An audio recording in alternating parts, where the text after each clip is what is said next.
Hello, and welcome back to Mental Attire, the Meaning series. In today's episode, we're going to be discussing how every virtue has its reward. I'm Cleopatra. I am Amy. And I'm Caitlin. And so the original topic idea we had for this, the kind of like first name we had was excuses versus execution. And so then when I was doing some research for the video, I was looking up kind of synonyms of excuses and also like execution, and it was kind of like that's a great talking point, but it didn't give us a lot to work with for the title, and so it kind of was relating them to virtue versus, or I mean actually vice versus virtue. And so like one of the quotes that I found to share was every vice has its excuse ready, which was attributed to a Latin writer from 85 BC. So it's been a while, but the quote still is true today. And so I feel like that's kind of a good place to start if anyone wants to go off of that. I have to admit, I think we all make way too many excuses for anything in our lives. I think we are all so programmed and conditioned. Unconsciously, 95% of us are conditioned and programmed, and that's been through our ancestrals. As you can see, 85 BC, long time ago. They were talking about vices back then and excuses. It's been around since beginning of us humans. So, that's something I think we all need to be very aware of and pay attention to, and actually do a much better job of being more present to pay attention to, is this a virtue or is this a vice? Mm-hmm. Basically habits and beliefs and our behaviors. Our habits are our beliefs and behaviors. So am I displaying this, is this a virtue or is this a vice and an excuse? Because like I had said, I think I typed to you guys, virtues prevent vices. Because vices are inevitable, certain, and cannot be avoided. Vices have their consequences. Mm-hmm. Virtues have their rewards and benefits. Mm-hmm. Mm-hmm. And I think excuses are just easy. And so execution or those virtues, it takes courage. And every virtue, every good thing we live out has its honor. God doesn't necessarily bless excuses, but he does bless obedience. So excuses, I think, keep us stagnant. But that execution, I think, takes faith and it honors God and the gifts that he's blessed us with. And scripture calls us to be diligent and to steward well and to have faith-filled obedience, not like procrastination or blame shifting or just making those excuses. And I think, just really quickly, didn't we just have our video 10, didn't we talk about faith with action versus faith without action is dead, is empty, is just noise? Mm-hmm. And so you can always check that out, but it is true, you mentioned faith, and then we've got to act. Because our excuses hold us back. Mm-hmm. Well, a verse that I didn't have room on my little paper to write it down, so I just looked it up. But a verse that came up when I was researching this was 2 Timothy 2:21, and it says, "If you keep yourself pure, you will be a special utensil for honorable use. Your life will be clean, and you will be ready for the master to use you for every good work."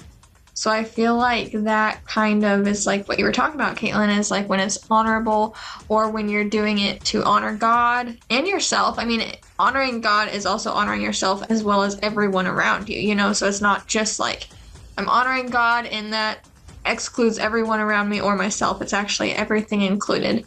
And so when you're focused on virtue, when you're pursuing virtue, it leaves you ready for God to use you for the purposes that he has for you. And that we talked about that in I think it was our previous video, is how like disobeying God, or no, not using the gifts that you're given is actually disobedience to God. And if you're not available for those gifts to be used through you, then that's the same thing. That's still the disobedience. And so I think that's kind of a good way to look at it, is like, am I available to God to be used, how he with the gifts that he's given me to use, or am I distracted?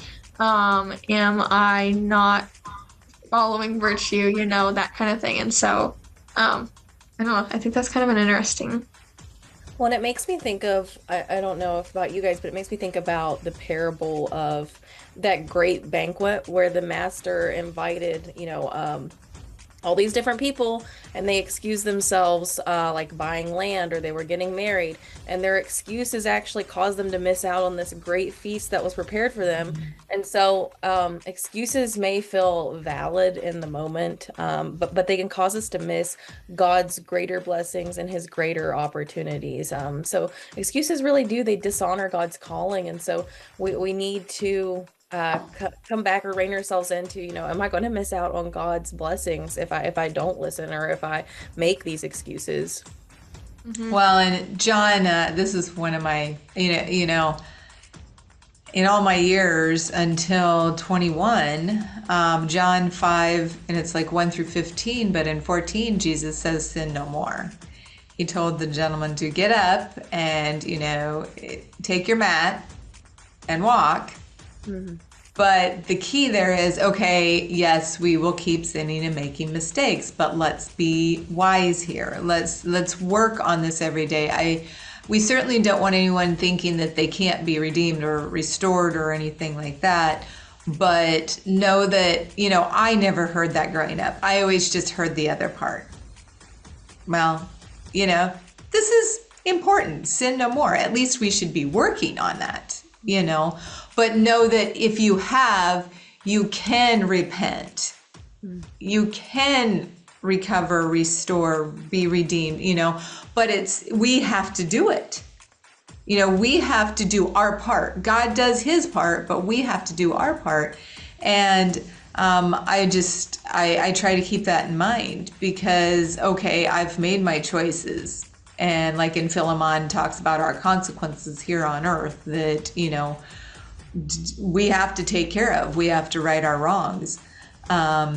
And so but still, we are forgiven. We just have to do our part. Mm-hmm. Well, and I think executing those virtues, it demonstrates obedience. It says, in one part of, I think it's James, be doers of the word and not hearers only. So hearing truth, we go back to this point again, hearing truth without action is actually, I think, self-deception, and true virtue is proven when we actually do, when we act, and when we execute through action. Through our behaviors, yeah. How we behave. Yeah, and I feel like this actually ties in. Benjamin Franklin said he or she, it could be he or she, that is good for making excuses is seldom good for anything else. Mm-hmm. And so I feel like that's kind of like the inaction is like if you're constantly making excuses, whatever it would be for, you know what I mean? Like sometimes it's like you think there's a good intention, like you were saying, Caitlin, but really it's just an excuse that's keeping you from your good and keeping you from God. Mm-hmm. And then when you don't make excuses, I feel like that's the action. Like you're willing to move forward. You're willing to do this, even if you maybe don't understand everything of how it's going to unfold, like we've talked about, but you have to be willing to take that first step. And it can be a very little step. It doesn't have to be a big leap or anything like that. But when you start taking those little steps, then they start adding up, and it starts just almost like growing to the point where you're like, wow, you look back and you're like, it feels like I've gone so far, but it just started with this one little step. And so when we stop making those excuses, not only does it make us more aware of what we're doing, like in every moment, really, but it gives us the capacity to take those steps, those little steps, those bigger steps, whatever it would be. You aren't distracted by, okay, I made this excuse, so now I have to remember. It kind of is like lying when you're lying and you have to remember who you told what and when you told what to who and all of that. It gets very confusing, and then your capacity is so used up trying to remember all of that you can't just you can't just, first of all, be, but then also you don't have the capacity to be taking those steps or to be pursuing virtue. So I think that's kind of something to just ask yourself when you're doing your quiet time, like we've talked about. And even if you use the reflection, I think it's quiet time reflection sheet or something we have available for you just to download and print out. Ask yourself what excuses or vices or whatever you want to call it are keeping me from being able to take these steps or from having the capacity to pursue virtue and taking the action that God is telling me to. And you had sent a quote, Cleopatra, from Plato: virtue is voluntary, vice is involuntary. And that's when I was saying, like, it's automatic. Vices are automatic. They are not done willingly. The consequences that come from them, it is the same for all of us. It may look differently, but we all receive the same consequences, period. I mean, there is, we all think we can beat the system. We all think we can beat God. We all think we can beat the consequences. No. And it doesn't matter age. It doesn't matter, your background, your ethnic background. It doesn't matter where you live. It doesn't matter any of that. It is true for every human being. Mm-hmm. And go ahead. Caitlin will be able to link the podcast. I'll have to find it. I don't remember exactly which one it was, but a podcast we were listening to the other day, he was talking about how there are limits in this world. And if there weren't those limits, I can't remember exactly how he described it, but I'll do my best. It was like we would become gods, but we would turn into like devils basically, because we wouldn't have the limits that keep us from, like, basically the vices would be larger than the virtue. Like, they would be way more out of control than they are. And so in the world we have limits in the physical world. That doesn't mean that God can't do incredible and amazing things through us that might seem impossible, but we still have limits in the world. And so when we try to defy it, like you were talking about, Mom, that's what I was getting to, is when you try to defy those things, it's not possible. Like, no one can do that. It is not. It cannot be done. Yeah. It's the laws. It is God's truth and laws and wisdom. We can't beat this. You can try. Have at it. Look at all the people that do. Look at even, ourselves. But, I think keeping in mind, it's been around from the beginning of time, all of this. And I think if we look at it in our current world, the corruption, the temptations, the foolishness, rebelliousness, obstinance, we all know where this is going to go. We all do silly things. We all make mistakes and errors and sin and all of that kind of stuff every day. But the reality is we can do differently, as you were talking about, Caitlin. Do differently. Mm-hmm. Well, and excuses, I think, oftentimes, too, are rooted in fear. Execution is rooted in faith. And so I think about, like, Moses when he said, he wasn't eloquent enough to speak. Well, then God provided him with Aaron.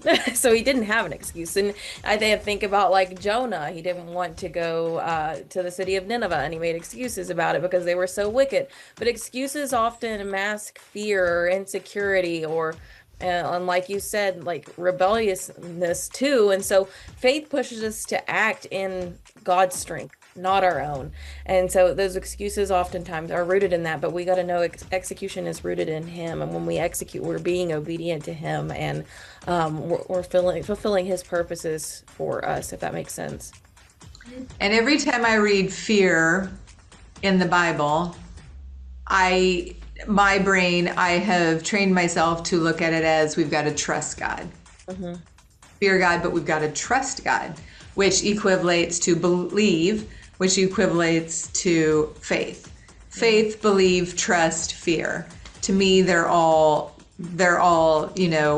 what we've got to do. Now, can that be very hard and challenging at times? Oh yeah, we want to see and experience before we believe. Mm-hmm. We're humans. Okay, I want to see that this person's changed. Okay, I Right. want to see my experience be better. I want to see my life be better before I'm going to be like, yes, this is it. You know, but it's not. That's not. I mean, it can happen, but then we've also used up a lot of our time, and it's work, you know, all of this is just work. And either we put the work in or we don't. And either we help each other or we don't. Either we join together, like with our Funago, Families United, Never Alone, Gather Offline. Either we're going to join together, families are going to join together, people are going to join together and remind each other and hold each other accountable and responsible, which is a whole nother topic I want to have sometime about being accountable and responsible. But, you know, that's what we need to do, remind each other. And, you know, not enable. We need to help each other be better, do better. Well, I think that the reason that we're so programmed to we want to see how it's going to turn out, or we want to know how this person's going to react, or, you know, whatever, like you were talking about, is because our instinct is to survive. So if we don't know how it's going to turn out, that's kind of going against our human instinct. So it doesn't make it right to not take those steps in faith, but it can help you understand of like, okay, this is my instinct, but what about what God is telling me? Like, I can't have faith if I'm staying stuck here. You know, you can't have the action if you're not willing to take the steps. But it kind of goes back to how our core is like, how can I survive? And if you're going into something without knowing how it's going to turn out, that's basically going against it.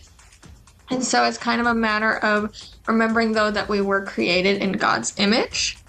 And that means that He's going to ask us to do things that we won't know exactly how it will turn out. We don't know how someone's going to react. We don't know what the situation will exactly look like. But we're created in His image. And if we're following Him, we're not following our vices or our excuses, then we can know that it's going to turn out better than even we can imagine, like we've talked about before. When I think execution brings that honor, it brings that fruit. Those virtues bring forth fruit. And Proverbs talks about how in all of your labor there's profit. And so action, not empty words, produces lasting fruit, and it honors God with diligence. And I think about like just something easy to remember: excuses equals wasted potential, but execution equals, you know, your fulfilled purpose. And when virtue seen in action, it's integrity and it's diligence, it's stewardship, it's love. These aren't passive. And so I think that's really important to remember. That's a very good point, passive versus active. And we do have a piece of apparel that says work brings profit. Our works bring profit, not just for us. We shouldn't be profiting just for ourselves. We should be profiting for everyone. You know, we want to do this for everyone. Is it the best and most beneficial for all? You know, and Cleopatra, piggybacking on something you said, our brain, our physical brain is actually designed to survive, survival mode. Now, that can be really good. And everybody talks about back in the day how it used to be, because they literally had to survive. I mean, that animals, you know, creatures, other humans, I mean, it was totally different. Now it's the phone. It's the phone that is like, you know, and we have a whole movement, Unplug to Plug In, that we're starting, and Mentally Attire movement, check those out. But, you know, we have the ability. Every human has the ability. We can change our thoughts, we can change our words, and we can change our actions. So if you know that, you may not know how to go about that, but we can all work together to help make that happen. You do the work, but we can help. And, you know, survival mode versus thriving. What does God want for us? Does God want us just to survive? Just to get by? To scrape the bottom? That's not what scriptures say. You know? And so it's, I think so many of us are disconnected from our bodies and our temples, and we talk about this in some of our other time videos too, is we are here to also take care of our body and our brain, and it has neurons. We can fire new neurons through our whole body. We can fire them to rewire them, you know, and it works when you do it. Mm-hmm. Well, I think this last quote that I have actually kind of ties in with that. It's from Plato, and he said, "Virtue is free. When as a man honors or dishonors her, he will have more or less of her. The responsibility is with the chooser." So basically, once you start focusing on virtue, once you start honoring virtue in this case and pursuing it, mm-hmm.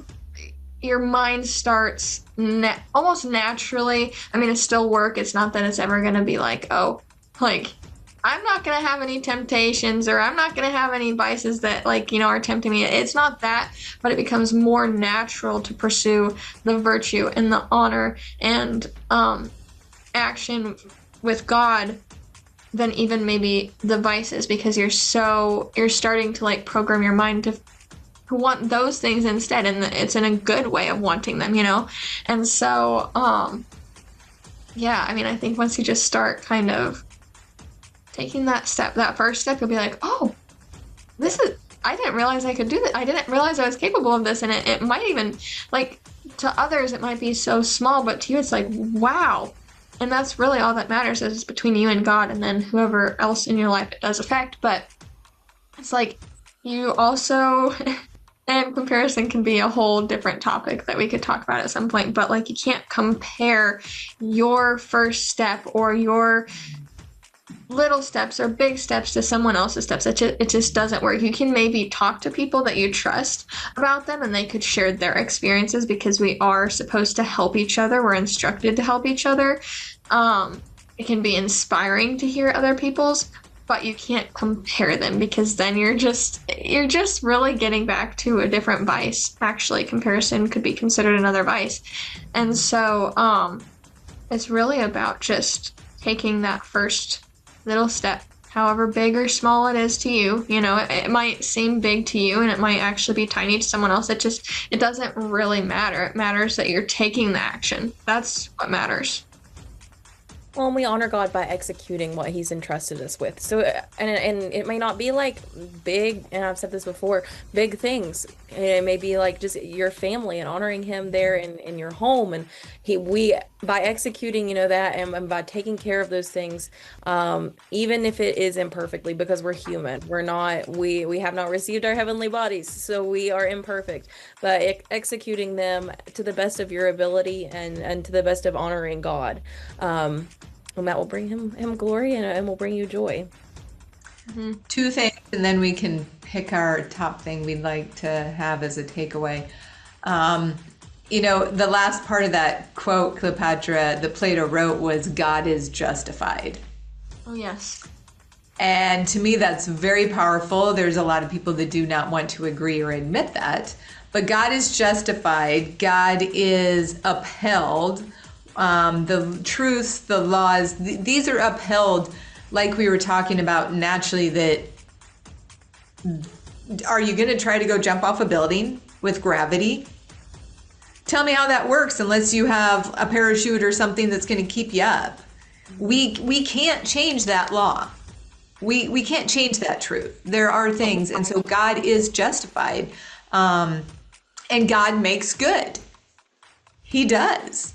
And so the second thing is that no matter what, you may listen to this, and both of these ladies were talking about this, just know, start where you're at. Maybe that's my takeaway. I'll start it today, is start with where you're at. You mentioned it. It can be one tiny step. Do not let this intimidate you or overwhelm you or scare you away. And I think there was one other thing I thought about, was that we were talking about something, Cleopatra, it all comes back to fears, though. False evidence appearing real to us, whether it's learned or whether it's come about because of our life or situations, But, you know, our fears, facing our fears wisely in a safe environment. But know that you can do this no matter where you're at in your life. And do it in a safe place, safe environment with safe people. Because if you have vices, you got to make changes. The company we keep. Just know that. It is going to take work and it's going to take effort, but it will always pay off. Always. Well, and I think really quick, something that goes with it is you have to live as if this has happened. And again, that can be used in a positive or negative way. We're just going to talk about the positive, but you have to live as if. So like, you have to look around and maybe you're not where you'd like to be, whether that's a physical location, whether that's with your work or, you know, like anything. But you have to live as if you're living, I don't want to say the dream, but like as if you're in that position, because that's going to start changing your mental attire, really, actually. And it's going to start helping guide you to these other shifts that you can take, these other action steps that you can take, because it's going to lead you to that place then. And so that's something that I've practiced, you know, like when I'm like, I don't see how this is going to turn out like how I want it to. I'm not seeing the ending goal here. It's kind of blurry to me. But if you start taking those steps as if you're already there, it gives it a totally different perspective in your mind, and it really actually works in your mind too, because I don't know if I have anything further than that, but I think it's just taking it as if you're already there. What I think is a takeaway for me is maybe just like, or maybe an action step, replace your excuses with a mindset of, if God's called me to it, he's going to equip me through it. He's going to provide me with whatever I need. God is going to take care of it. And so just know, whenever he does call you to it, just like Moses, he called him to it and he equipped him through that. So just remembering that. And oh boy, there was something Cleopatra said. I don't remember what it was that I was going to add to it. Oh, boy, I don't remember. You were talking about act as if. Oh, how I look at it is we have to recalibrate our thoughts, our thinking, and our actions. We have to recalibrate them, and we have to point them to God and his virtues, and what, you know, you both just said for your takeaways. We have to recalibrate. We have to turn our compass, and we have to sometimes physically move and face differently. And so recalibrate our thinking and our actions. So, well, thank you. We appreciate you being here. We are thankful for you, and we please do connect with us. Check out our website, check out the different, the bookshop and our apparel with meaning, the mindset merch. We want people to be mentally wearing as reminders for themselves and for others how we can all work together, join together in our Funago. And these ladies are both authors. And so check out their works and what they put all their efforts into that God guides them to do, to help others. And then we also have Isaiah with It's Woodworking and Bread and Merch Co. So please do connect with us, though. No one shall do life alone. No family should do life alone. And we look forward to seeing you next time. Take care.